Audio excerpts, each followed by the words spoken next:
Hi guys, welcome back to our channel. In this video, I am going to show you how to fix Treadmill E4 error code. If you want to fix the E4 error code, then you will need to follow some steps.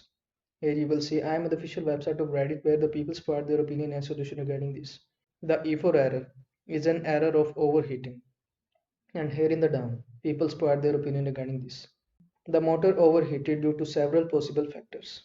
A worn walking belt and possibly deck causing high strain and stress on the motor. A dry belt or walking belt that is too tight that causes high strain and stress on the motor.